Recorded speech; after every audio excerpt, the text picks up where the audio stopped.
Before I proceed, na nakakatuwa, no? Kasi episode 95 na tayo. Ibig sabihin, nakakagawa na tayo ng 95 na kwentuhan session, tanungan portion. No? Ibig sabihin, marami-rami na rin tayong nasagot. No?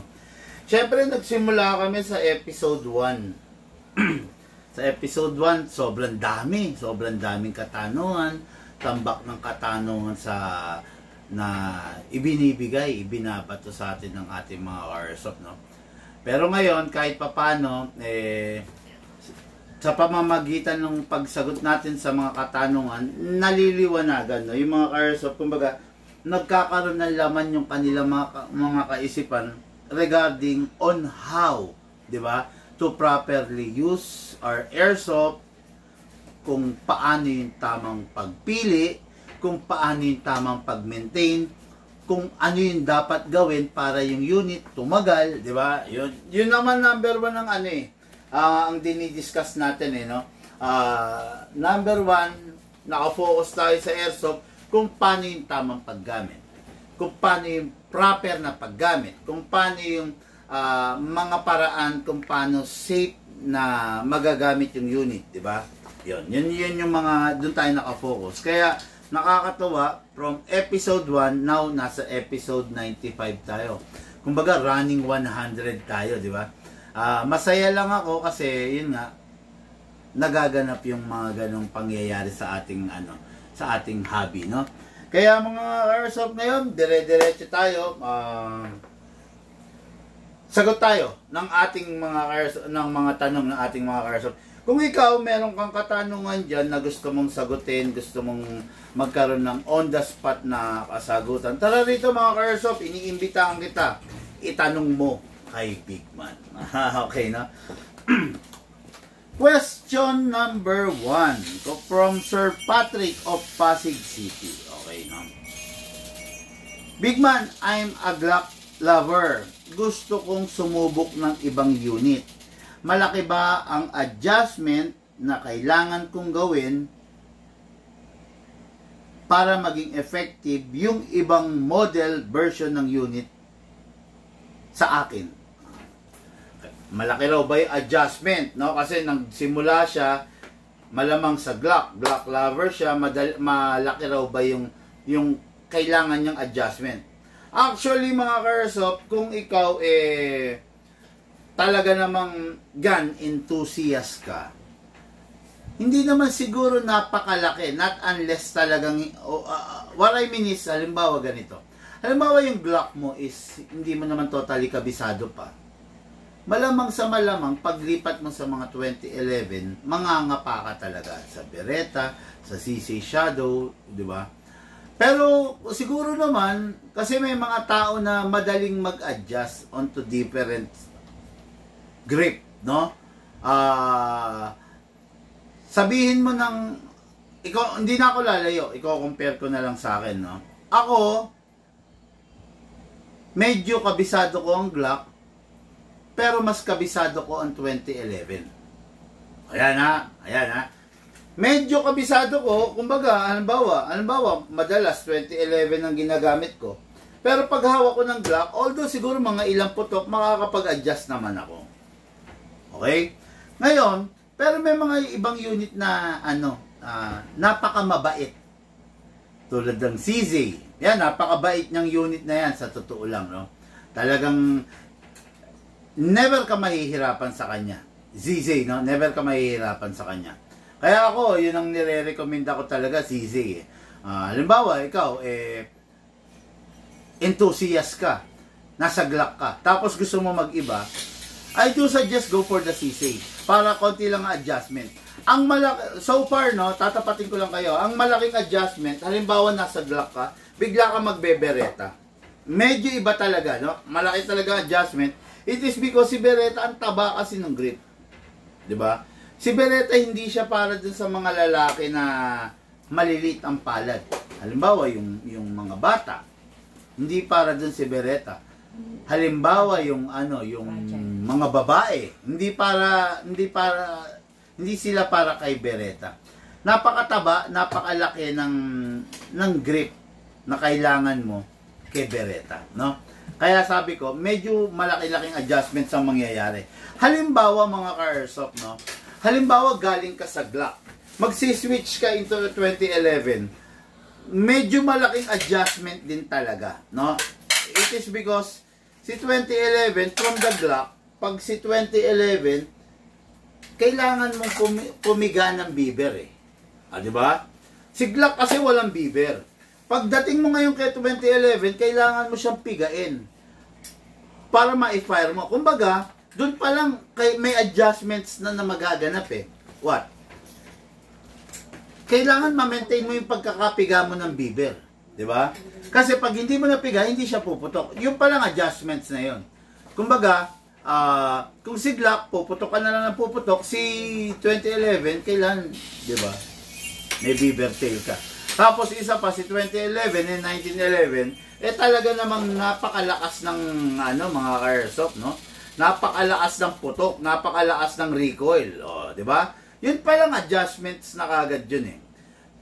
Nasanay ka lang sa recoil ni Glock. Bigla kang lilipat sa 2011, talagang madugo.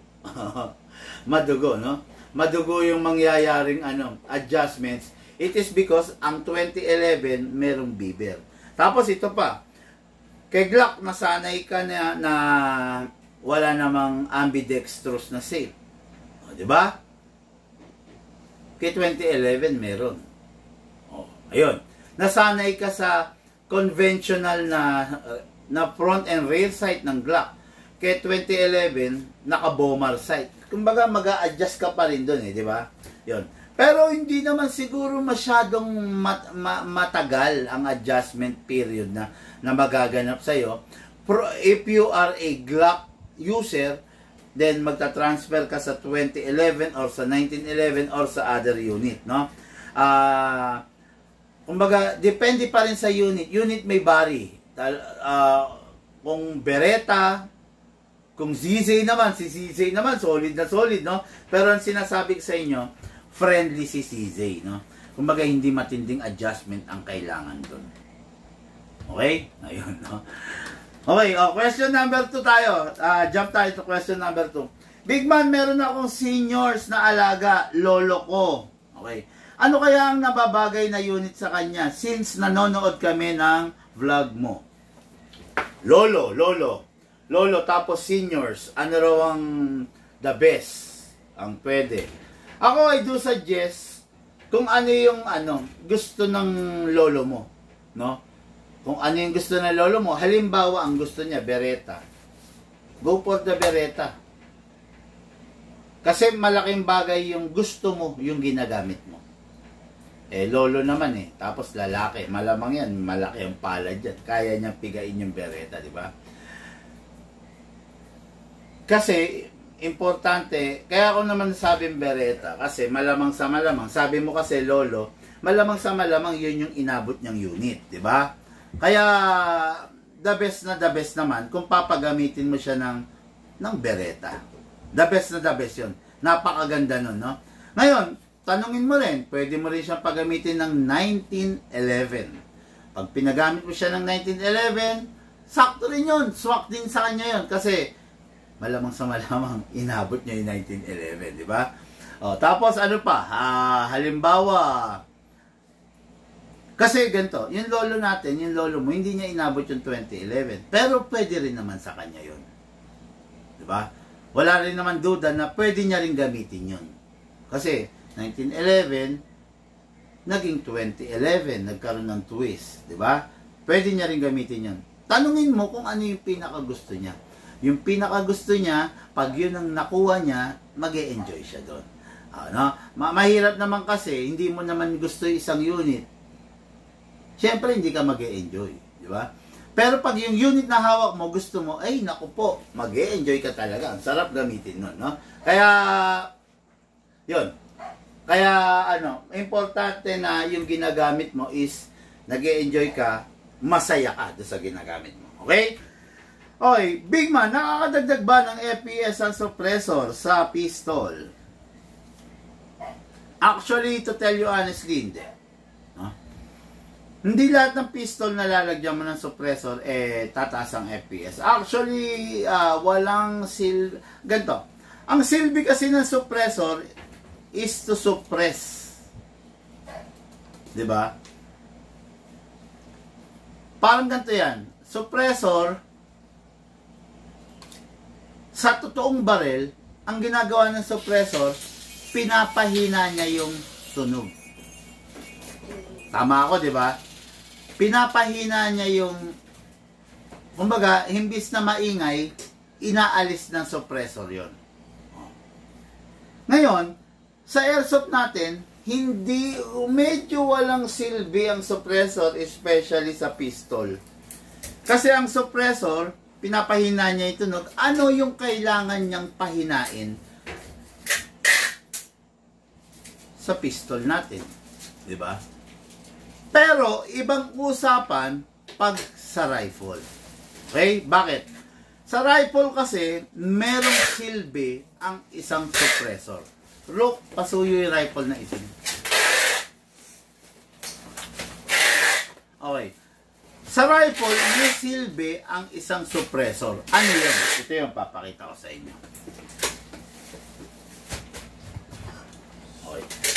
This is a rifle. Okay. Upgraded rifle to. Okay. Ayan. Upgraded rifle. Hindi nilagay ito suppressor para gumawa po siya. Hindi rin nilagay ito suppressor para design. Hindi. Inilagay itong suppressor para ano? Para yung unit maitago yung inner barrel. Okay, ito yung sinasabi ko. Maraming unit na nakasuppressor pero pampagawa po lang. Walang added points yun. Walang added FPS. Pero ito, tignan nyo. Nilagay itong suppressor dito sa unit na to para ano, mabigyan ng proteksyon at maitago yung upgrade na ginawa. Ano yun? The inner barrel. Diba? Normally, so nakita natin ganyan. So normally, ang size nitong unit na to is ganyan lang. Kasi meron pang flash hider. Okay? Ganyan lang. So, dahil in-upgrade to, nilagyan ng inner barrel. Napakapangit naman kung yung unit natin is ganyan. Diba? Para pang nakakatakot, parang nakakatusok, parang ang sakit. Diba? Ngayon, kaya nilagyan to ng suppressor para maitago to. Oh, di ba? Ayan. Yan ang silbi ng suppressor sa isang rifle. Ngayon, ipagpalagay na natin, wala to. Pagpalagay na natin pampagwapo lang, wala to. Hindi in-upgrade ng inner ng tight barrel. Pagpalagay natin wala, ano mangyayari? Kung sakaling wala to, walang silbi yung suppressor. Di ba? Kung sakali lang na wala to, walang magiging silbi to. Ang silbi nito is to protect yung upgrade na inilagay natin. Okay? Ayan, tignan nyo ha. Medyo masagwa kung ganyan ang itsura. Pero pag meron ganito, bukod sa mas gwapo na, naproprotektahan niya pa yung inner barrel. Kasi yung inner barrel, dun lumalabas yung bibis. Hindi pwedeng nababangga, hindi pwedeng nasasadlak, hindi pwedeng tumatama-tama. Bakit? Mabebengkong, mababaluktot. Pag nabaluktot, yung bibis mo, mapapansin mo, halimbawa, natamaan sa kaliwa. So, papaling ng kanan konti yun, hindi mo mapapansin. Yung bibis mo pa kanan. Di ba? Pangit naman yun. Nawawalan ng direction yung bibis. Okay? Ngayon, just to answer yung question ng ating ka-airsoft,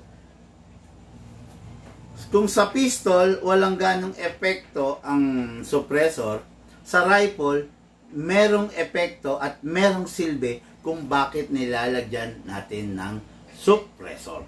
Okay? Okay, bossing, yung ipapaship ko po for repair, pa-wait lang ng kaunti, sabi ni Verde Severinto. Okay? Okay, ayun na. Ayun ang silbi ng isang suppressor sa isang rifle. Okay, ayan ha. Kita nyo naman, inalis ko to kanina, lumawit yung inner barrel.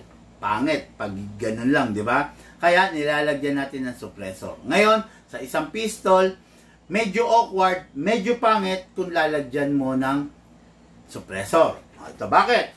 Ang isang pistol, kaya ka bumili ng pistol para maiksi lang. Handy yung gamit mo. Madaling hawakan, di ba? Pero, pag yung isang pistol mo, pinahaba mo, hindi na siya magiging handy. Di ba? Medyo hassle na. Bakit ka bumili ng maiksi, tapos papahabain mo? Bakit hindi ka bumili ng mahaba? Di ba? Ayun. Ganun yun, no? Medyo hindi magiging maganda na setup para sa pistol kung maglalagay ka ng suppressor. Unang-una, hahaba. Pangalawa, ang magsasacrifice ng bigat ng suppressor, yung impact ng suppressor kung sakaling tatama is the outer barrel. Okay, posible masira yung outer barrel mo pag nilalagyan mo ng suppressor. Diba? Kasi siya yung nag-a-absorb ng bigat ng recoil ng unit, yung outer barrel. Ngayon, kung lalagyan mo pa ng additional weight,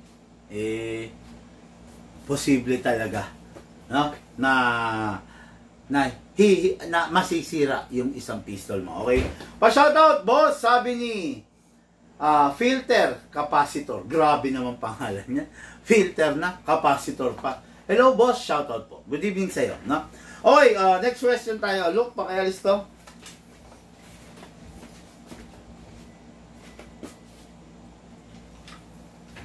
Okay. Big man, bakit kaya ang bilis masira ng battery ko? Hindi naman siya nagiging bloated. Hindi siya nagiging bloated, pero nasisira siya. Ganito. Kasi ganito, indikasyon kasi ng isang battery na nasisira is nagiging bloated. Ngayon, sa pagkakataon na hindi naman siya nagiging bloated, pero nasisira siya, maybe there is a problem with your charger. No? Kasi ganito, para masira ang battery, wala siyang karga. Ngayon, indikasyon na sira siya is bloated. Since sabi mo, hindi siya bloated, baka sira yung charger mo. Baka bukod tangi, baka ang akala mo nagcha-charge ka. Pero ang hindi mo alam, hindi pala nagkakarga ng mahusay yung battery mo kasi defective yung charger mo. No? Yun. Malaking bagay, bakit masisira ang isang battery? Kasi baka hindi nagbibigay ng maayos na voltahe na karga yung charger mo. Di ba? Actually, yung mga charger disposable. Ang charger hindi nare-repair yan. Halimbawa, nasira yung charger mo, magpapalit ka na. Mura lang naman ang charger no? Actually, mahal yung battery. Double the price of the charger, no? Pero sa bagay, depende pa rin pala sa charger. May mga charger kasi na talagang mamahalin, talagang maganda, talagang malaking silbi dun sa battery, no? Okay, yun lang. Pa-check mo yung charger mo, baka naman nasa charger mo ang sira. Ang akala mo, sira yung battery mo, pero ang totoo pala is sira yung charger mo. Okay? Kasi number 1 talaga na indikasyon ng sirang battery is nagiging bloated. Ngayon, kung di naman siya bloated, baka there is a problem with your charger. Check mo, pa-check mo, no? Okay, next unit, no? Okay, big man, ano ang advantage and disadvantage ng hard polymer sa pure metal in terms of FPS? Actually, yung structure ng rifle, whether it is hard polymer or pure metal, doesn't affect the FPS of the unit. Okay? Halimbawa, yung isang rifle, whether full metal yan or hard polymer, walang epekto dun sa FPS ng unit. No? Huwag kang mag-alala ron. Yung pagiging polymer kasi niya is pinapagaang. Kaya ka nga nagpo-polymer para lightweight. 'Di ba? Sabi ko nga sa inyo Kaya nga yung mga ibang sasakyan, ibang motor nilalapatan ng carbon panel, 'di ba? Bakit? Para magaang, 'di ba? Halimbawa, yung motor pinapalitan ng carbon para malighten yung bigat, lalo na sa mga pangarera. Bakit yung sasakyan nilalapatan ng carbon fiber para malighten, 'di ba? Okay, diyan ka bumili. Okay. Pa-shout out, boss. Bossing, yung ipapa-ship ko for repair, pa-wait lang po ng konti, no? Yo Ocampo, Ventura, Trajano, diyan ka ba bumili kay Big Price? Okay, no? Yung magpapa-ship, sige, okay lang. Si mama mo? Tawagin mo. Yung magpapa-ship, okay lang. I-ano mo, pa-ship mo sa amin, bossing, no? Hindi naman para tanggihan natin yan. Although, kahit hindi mo sa amin binili, i-repair naman natin yan, no? I-repair naman natin yan kahit hindi mo sa amin binili. Basta, ipa-ship mo, then i-update ka namin kung anong kailangan mangyari. Kailangang i-repair doon sa unit mo, no? I-repair or i-upgrade, i-ano namin. Yan, no? Sa lahat. Okay, i-update ka namin, no? Ngayon, kung sa amin mo binili yan, lifetime warranty naman yan, no? Wala kang babayaran. Kung mga major parts, yun lang ang babayaran mo. Pero kung minor parts, wala kang babayaran. Kung makikita namin na Bluetooth connecting. Ay, pakipatay yung Bluetooth. Kung makikita namin na resulta ng misuse, yun, may babayaran ka, no? Pero kung nakita naman namin, talagang, kumbaga, factory defect or malfunction, wala magiging problema ron. Okay? Ano to? Bedray. Sa atin ba bumili to? Sorry, Vinto. No? Basta bossing ganun, ano mo sa amin, no? Ipadala mo sa amin. Mas maganda makipag-usap ka muna. Wala kasi ako natatandaan, bossing, na na apelyido mo or pangalan mo na nagpa-repair, no? Okay, anyway, no? Okay. Big man, na-stress ako nung bumili ako ng rifle ko. Nasa 420 FPS siya. Ngayon, bumagsak siya ng 350 FPS na. May ibabalik pa ba sa 420 to 430 FPS or maybe up? Okay. So, meron daw siyang rifle 420, 430 FPS. So, biglang bumagsak. Normal yon sa isang rifle kung hindi mo na i-re-res, no? Kung hindi mo na i-re-res yung rifle mo, normal po yun. Nangyayari talaga yon. Okay? Kung hindi mo siya, halimbawa, pagkatapos mong gamitin, bigla mong itinabi, hindi mo ni-res yung spring, normal yon, bumabagsak. Ngayon, ang tanong mo, may ibabalik pa ba or maybe up? Pwede naman. Pwede, no? May babalik natin sa 420 to 430 FPS. Pero isa pa rin sa magdidikta, kung sabi mo kasi or maybe up, isa pa rin sa magdidikta ng kung anong FPS ang sagad na pwede nating i-upgrade yung unit mo is depende pa rin kung anong brand at saka ano yung laman loob, kung ano yung mga nakakabit, no? Kasi dito sa Big Man, lalo na kung ang unit is China, hindi natin ganong isinasagad kasi ayaw naman natin ng lalakas nga yung unit pero magiging may stress naman yung gumagamit. Ayaw naman natin yun, no? Doon lang tayo palagi, sinasabi ko sa inyo, doon lang tayo sa safe. Sa safe na upgrade. Okay? Ayun. Wala bang tanong sa online? Ay, ito. Bossing, advisable ba na i-upgrade ang Umarex BFC G17? Nasa sa'yo yun. Kasi ganito eh. Ako kasi, sa totoo lang, honestly hindi ako fan ng Bororoy upgrade. What I mean Bororoy upgrade? Yung unit, kung sa tingin ko kakayanin niya, fine, pwede siyang i-upgrade. Pero pag hindi niya kakayanin, wag. Kasi, kung gusto mo ng malakas na pistol, bumili ka ng malakas na pistol. Okay? Yun lang nga sa akin Pero yung mahinang pistol, wag na natin siyang i-upgrade na palakasin. Sayang lang. Ngayon, sa pagkakataon na to, may nagtatanong siya, boss, advisable ba na i-upgrade ang Umarex BFC G17?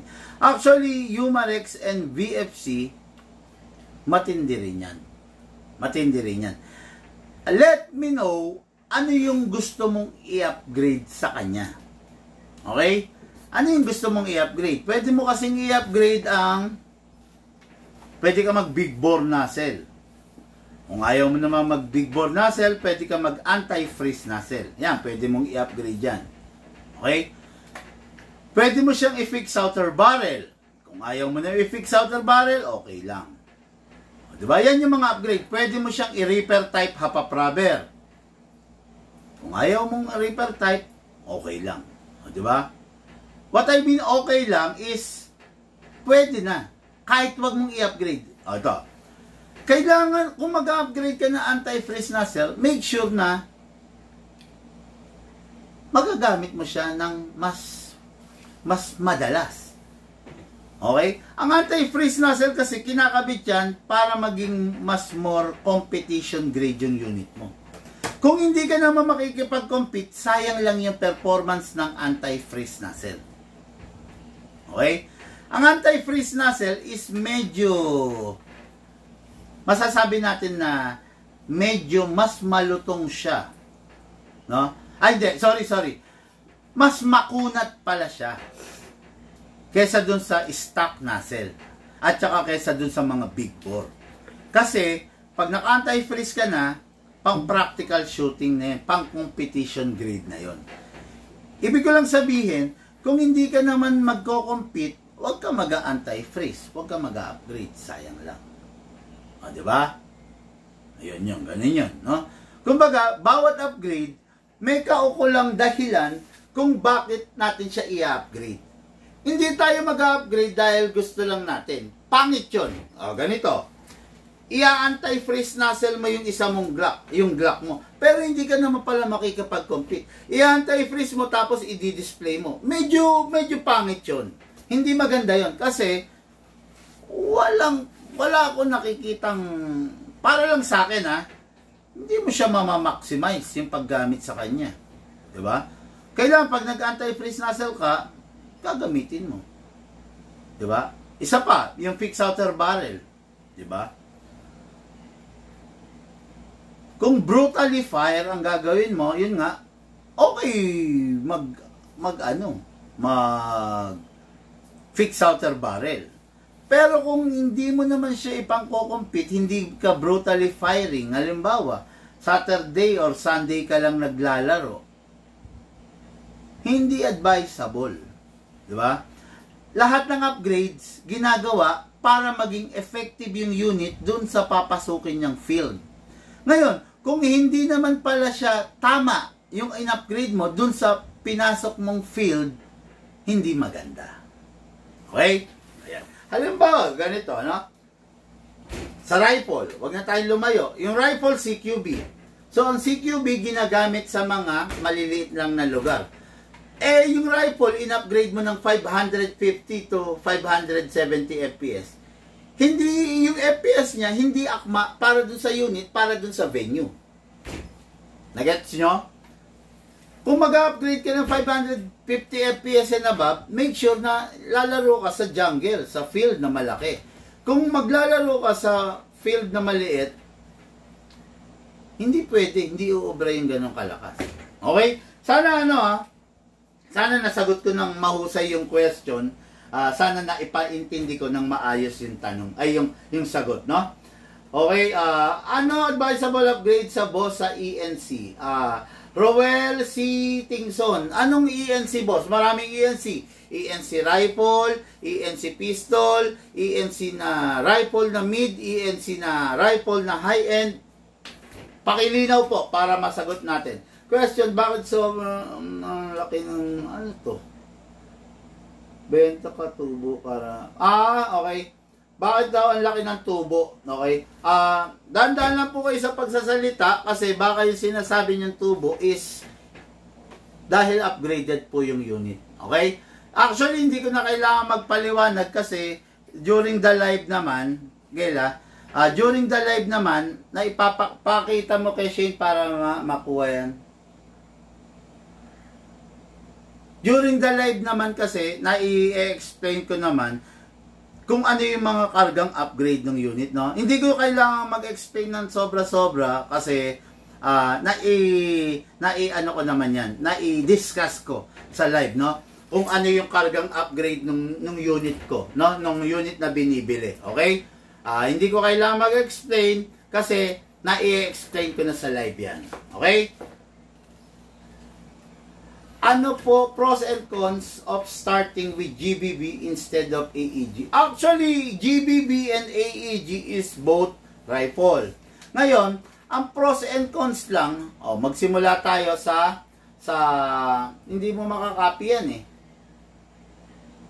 Patawag mo na si ate mo.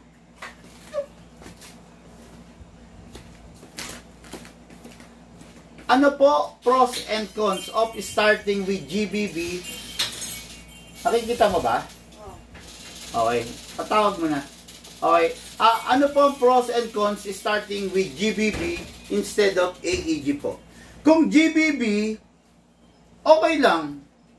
Ako lang kasi, I am not a fan of GBB actually, no? Kasi medyo, sa totoo lang medyo nagagastusan ako, no? Ang GBB kasi is powered by a gas. Okay? Powered by a gas. Ang pros na matatawag natin, pero hindi na rin eh. Kasi GBB and AEG are both realistic in terms of look. No? Ang pros lang, siguro sa iba, pros na matatawag yung may recoil. Diba? Ang GBB kasi talaga may recoil. Pros na matatawag yun sa iba. Pero sa iba na medyo nasa advanced level na, medyo cons na yon. Bakit? Pag kasi merong recoil, GBB, most of the time kailangan na-check mo yung unit mo, naghihigpit ka. Pag hindi ka naghihigpit, akin na nga, yung cellphone mo na. Pag hindi ka naghihigpit, kita mo. Pag hindi ka naghihigpit, ang tendency kasi, pag hindi ka naghihigpit is, yung unit,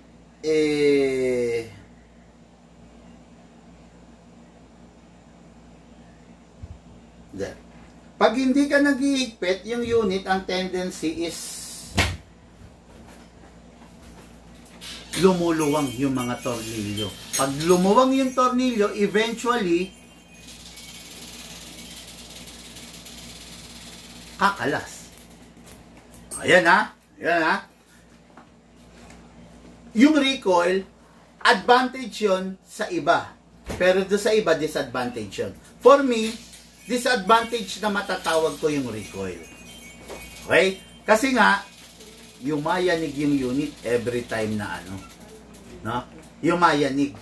Dapat makopy mo yan para sa lahat.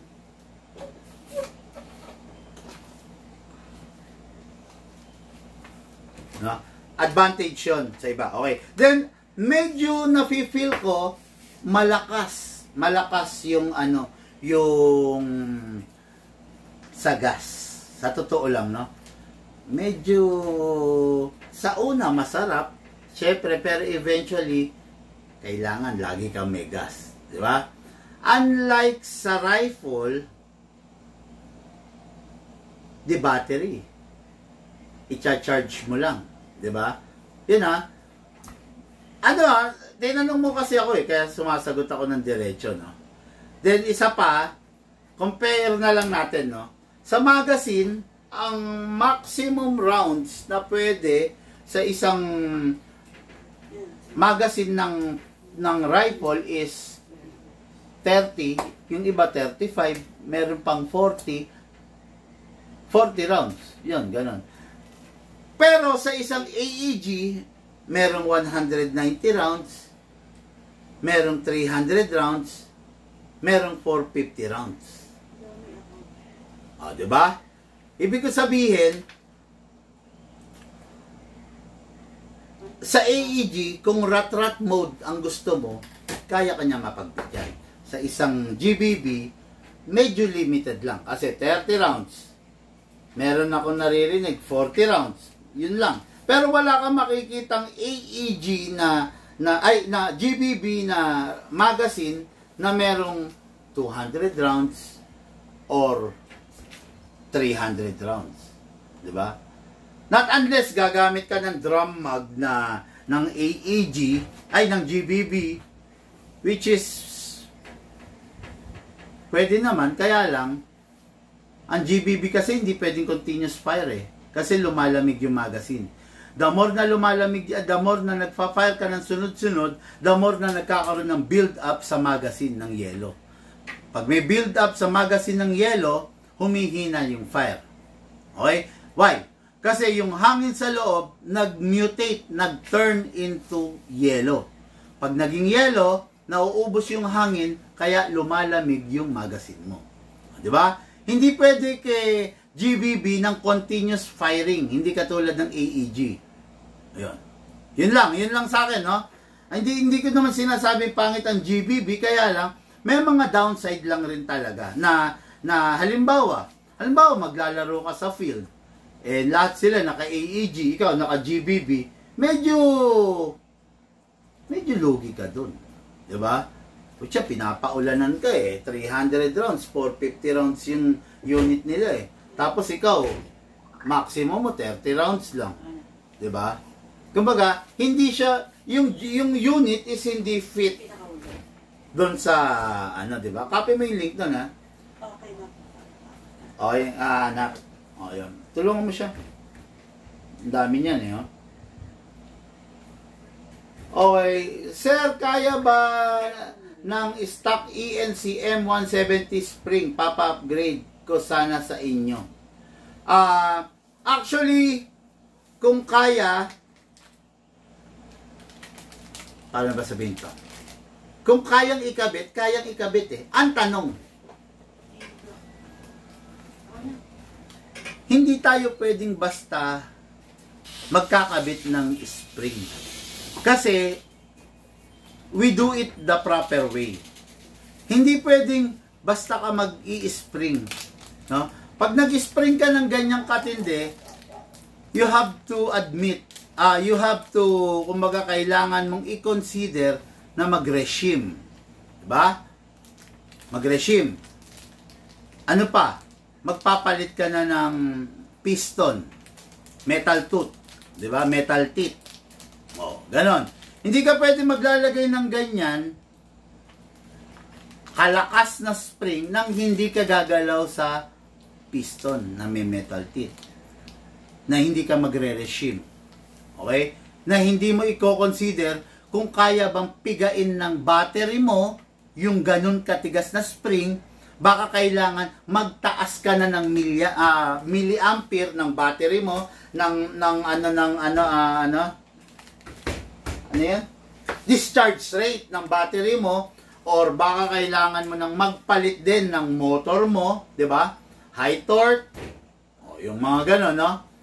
Maraming things to consider kung SP170 na spring ang pinag-uusapan natin, no?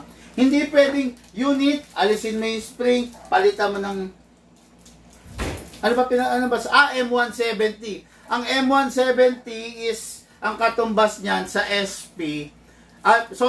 Hindi kasi kami gumagamit ng M. Yung mga element, hindi. Ang gamit namin garter, which is SP.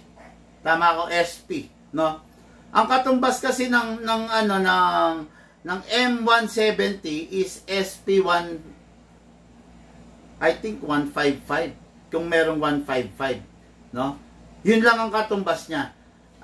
Sorry na misread ko, no? M170 pala. Siguro kung M170 pwede na, pero kailangan mag-regime, no? Mag-regime then depende rin kasi sa ENC eh. Merong mga ENC na matindi, meron naka-version 2, meron naka-version 3, 'di ba? Depende pa rin mga bossing, no? Hindi ko mo sinabing upgrade. Let's do it the proper way, no? Hindi kami pwedeng mag-upgrade at hindi kami nag-upgrade, lalo na yung gunsmith ko, basa niya yung isang unit kung kakayanin ba yung ganun, no? Basta dun lang tayo palagi sa safe upgrade.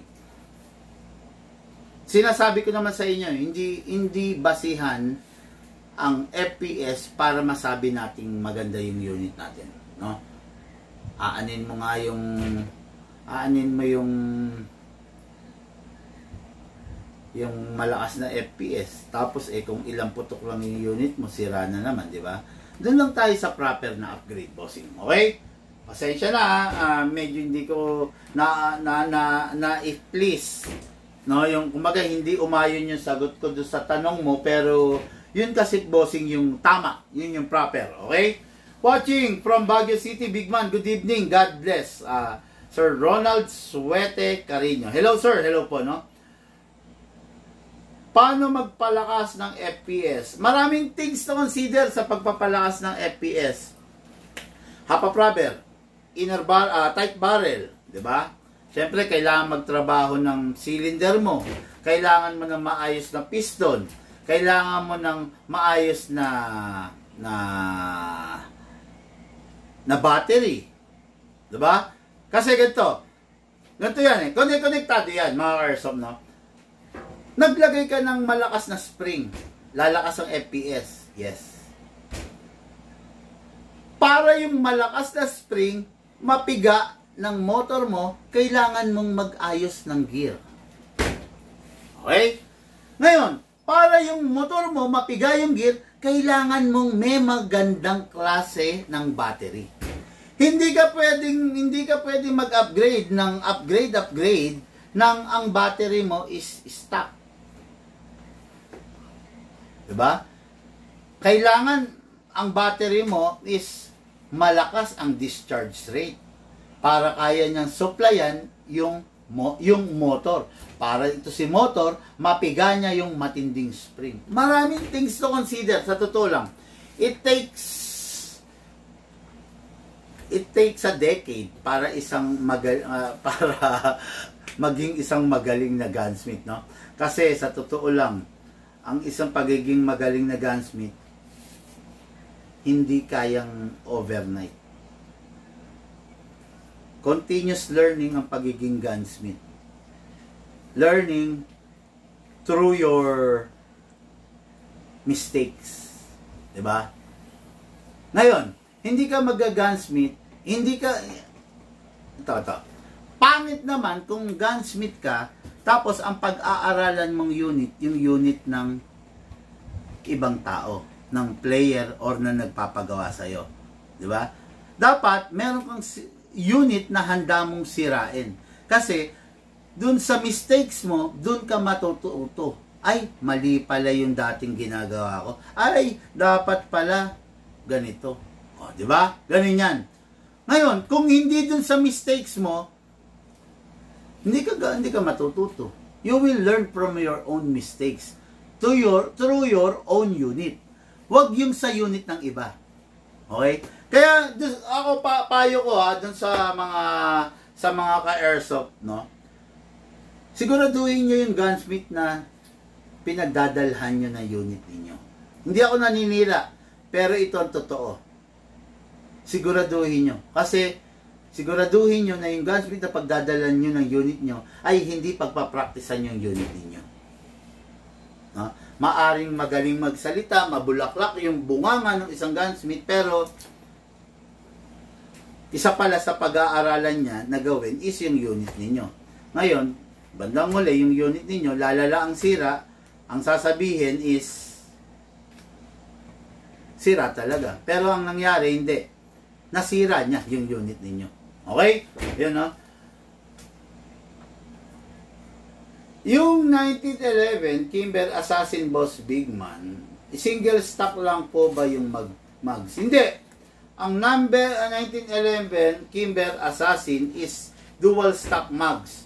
Left, right, left, right, left, right. Pero mukhang single stock kasi manipis siya kasi 1911 eh. Pero left, right, left, right, left. Alternate, no? Hindi single stock yun. Okay? A pleasant good evening, sir. Polo Rodney. It's been a while.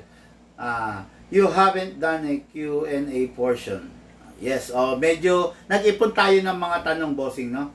Good evening, boss. Watching from Iloilo, Panay, gel soap. Ano yung gel soap? Gel blaster ba yan? Gel soap eh. Ano yung gel soap, no? Watching from Baguio City, okay? Nabati ko na. Okay, paano po magpalakas? Good evening, big man. Sabi ni Sir Ronald Suete, okay? Okay, sa akin po, rifle M4 Riz. No? Yung si Rainbird, Kaimo,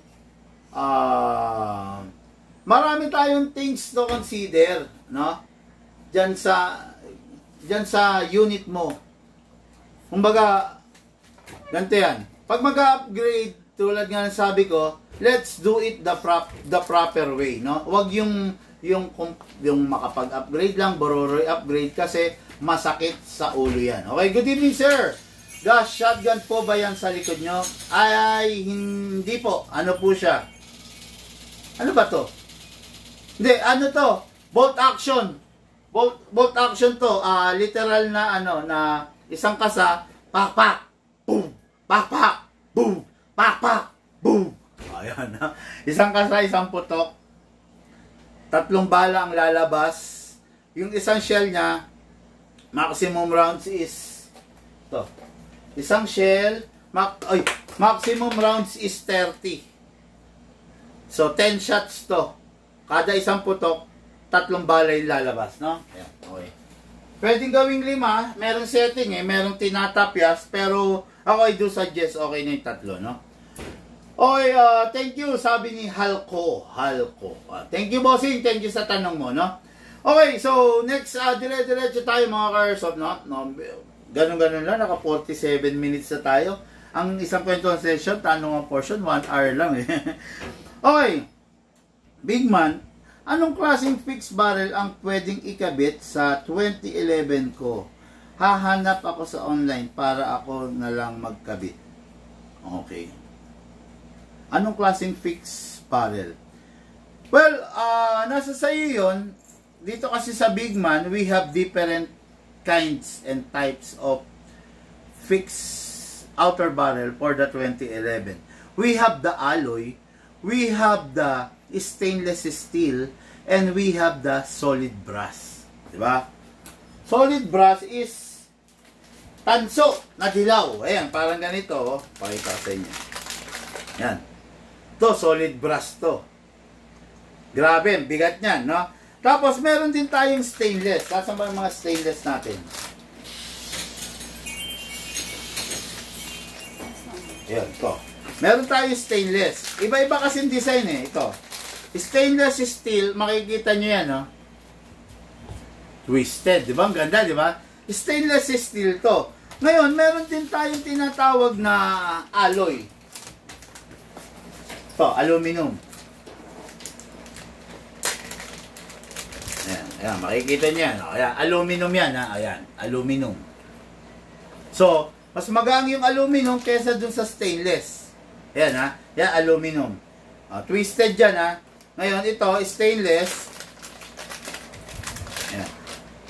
3 times na mas mabigat yung stainless than the alloy. Nasa sa'yo yun, no? Ayan. Ganyan itsura, twisted, ganda oh. O, diba? Ayan, no? Okay, so yun, ano pa ba yung tanong niya? Anong klase fix pa? Ngayon, ang tanong, naghahanap ka sa online para ikaw na lang ang magkakabit. Actually, itong mga unit namin is plug and play. Itong mga fixed outer barrel namin is plug and play. So, hindi na kailangan ng maghahasa, mag-grind, or magko-conversion. Hindi. Plug and play to, no? Yung mga fixed outer barrel namin. Kaya, sigurado, mag-e-enjoy ka doon. Okay? Ayan, plug and play yan, bossing, no? Wala kang magiging problema dyan. Siguradong masasarapan ka sa paggamit kasi napakaganda ng performance niyan. Okay? So, dako tayo rito. Bigman, lagi akong nanonood every live. Lagi ko rin nakikita yung rifle sa likod mo na makukulay. Pero di ko pa nakikita i-demo mo. Curious lang ako, ang cute kasi. Para siyang tubo. Tubo. Ito siguro. Ito kasi mga ano to, mga pang speedball, no? Not the conventional rifle na makikita nyo. May special purpose kung bakit ganyan ang itsura niyan. Ginagamit yan pang speedball, pandukutan. Ito yung mga unit na napakataas yung rate of fire. Pag sinabing rate of fire, yun yung number ng BBs na lumalabas in a seconds, no? Kung yung mga normal unit is, ang lumalabas na BBs sa isang segundo is 12 up to 14, itong mga unit na to, 33 up to 35. Pwede pa rin taasan yon, yung iba nga 40, no? Super lakas super lakas ng rate of fire niyan, pero ang FPS niyan is ranging only from 350 to 400. Okay? Hindi ganun ka-DN ang FPS niyan kasi bumawi siya sa rate of fire. Yung pagpindot mo ng isang segundo, ang dami na niyang inilabas. Nasa 30 to 40. Pero yung mga ordinaryong rifle, normally 10, 12, up to 15 lang na BBs ang lalabas in a seconds. Pero siya, 33 to 35 to 40 rounds. Ganon katindi. Yan, no? So, may special purpose yan kung bakit may mga ganyan unit. Pang mga speedball yan, speedball competition, no? Hindi siya yung fit sa mga let's say practical shooting, 'di ba? Hindi siya fit sa gano kasi putya lugi ka sa bala. Ang bilis niya, 'di ba? Sa putok mo, although meron rin naman single fire, kaya lang syempre mabibiting ka naman sa FPS, 'di ba? Yan. May special purpose yan kung bakit may mga ganyang unit, no? Kumbaga hindi ginawa yan na para maging ano lang, display or what, no? May dahilan yan kung bakit may ganyang unit, ha? Okay, so next question natin. What upgrade ang maganda sa Airsoft Kuda G17 para lumakas pa? Parang yung ganito rin yung tanong kanina. Upgrade sa G17. Actually, no, yung G17 mo, depende yan eh. Yung lakas niyan, nakadepende rin sa brand niya, no? Kasi, merong G17 na China, double bell. Merong G17 na another China, which is the ENC. Merong G17 na Taiwan, which is the AW Custom, the WE. Merong G17 na high-end, kay GNG, kay Cybergun, kay VFC, kay maraming G17, no? Pero ako, for me, sumubok ako magpalakas ng isang G17 kay Umarex SRC Collab, no? Hindi ko ia-attempt or hindi ko i-upgrade ang isang G17 na China at saka ng WE. Kasi medyo may doubt, meron akong alinlangan doon sa ano nila, sa integrity nung internals, no? Pero ako personally subok ko na yung Glock NSRC collaboration by the Umarex 434 FPS using 12 kg. Okay? Ano pa kung gagamitan natin ng 14 kg at saka ng CO2? Mas malakas yun, di ba? Pero using 12 kg na i-upgrade natin 434. So far naman, masaya yung mga kumuha. So far, enjoy yung mga naglalaro, no? Okay, mga Airsoft, before we proceed, no? Bago ko makalimutan, pa-share naman po yung live video natin, no? Yung vlog natin. share nyo po sa timeline ninyo para po dumami tayo sa community and at the same time, dumami yung matuto ng airsoft, no? Na yung ginagawa natin sa airsoft. Okay? No. Parts availability ng mga AEG, marami ba talaga at hindi mahirap hanapin? Actually, tapatin kita ng sagot, yes. Pag AEG, halos lahat may parts. Especially kung ang unit mo, ang AEG mo is M4 system. No? Medyo mahirap lang ang parts kung ang AEG mo is from the AK. Medyo mahirap yan. Kailangan medyo malawak yung circle of friends mo para makapag-source out ka nung pyesa na kailangan mo. No? Tapos, kung M4 rin lang naman ang pinag-uusapan natin, naku po, sobrang dami ng pyesa niyan. Hindi ka kakapusin, hindi ka mahihirapan. Lalo na kung M4 system. Okay? AEG, ang isa sa pinakamahirap hanapin lang sa AEG is the air seal nozzle. Kung ang unit mo is from the SCAR unit. Ayan. Ayan, tinatapat ko kayo ha. Pinagtatapat ko sa iyo. Medyo mahirap hanapin, hindi katulad ng M4 system, napakadaling hanapin ng mga air seal nozzle niya. Pero pag SCAR ang unit mo, naku po, medyo madugong maghanap. Meron man medyo iba ang price. Kumpara mo sa air seal nozzle ng ibang M4, pero pag AEG, nako, sobrang AEG tapos SCAR, sobrang hirap. Believe me, totoo yan sinasabi ko, no? Mga airsoft, hindi katang-isip yan, no? Totoo po yan sinasabi ko, medyo mahirap hanapin talaga. Okay? Wala na bang question tayo sa online? Wala na question, dire-diretso tayo rito, no? Okay, I have 2 WE GBB pistol. Parehas silang walang mabiling pyesa. Medyo bitin yung tanong. Meron daw siyang dalawang WE na GBB pistol. Parehas daw walang mabiling pyesa. Siguro malamang sira. Depende yan, bossing. Depende sa unit.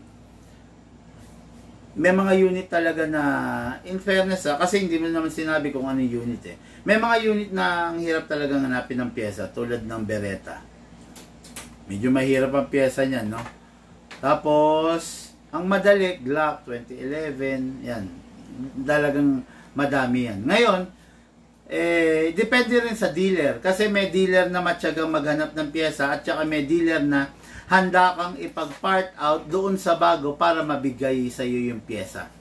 Sa amin, kaya hindi ako na problema sa pyesa. Worst case scenario, wala talagang makuha ang pyesa. Kumukuha ako, nagkakatay ako ng bagong unit para i-replace dun sa pyesa ng ka-airsoft namin. Okay? Yun ang pinaka-style ko. Kaya K-pop, kumbaga na ibibigay ko yung lifetime warranty na tinatawag. For example, laki na yan. Yung Desert Eagle. For example, meron kami ka-airsoft, si Brother Lloyd nakakawon. Si Brother Lloyd Angeles, meron kaming ka-airsoft na ganon, no? So, yung unit niya is Desert Eagle. So, naglolo ko, nasira. Desert Eagle, dilaw na box. Yung unit niya is Desert Eagle, no? So, walang pyesa makuha. So, ang ginawa ko is, nagkatay ako ng bagong Desert Eagle. Ayan, to. Ayan, bago to. Ayan, no? Bago yan, kinatay ko. Ayan, para makuha yung pyesang kailangan niya. Ayan, di ba? Kasi, unang-una, mahirap ang pyesa ng ibang unit. Wala kang makukuha. So, paano mo magagawa yung unit na binili sa'yo, na binili sa akin? Isa lang ang paraan doon. Kinatay ko yung bagong Desert Eagle. Nung kinatay ko, nakuha ko yung pyesa, ikinabit ko kay Brother Lloyd Angeles. So, meron ako ngayon Desert Eagle na napagkatayan. So, yung ibang parts na masisira sa mga ibang client, pwede kong kunin dito. Ayun.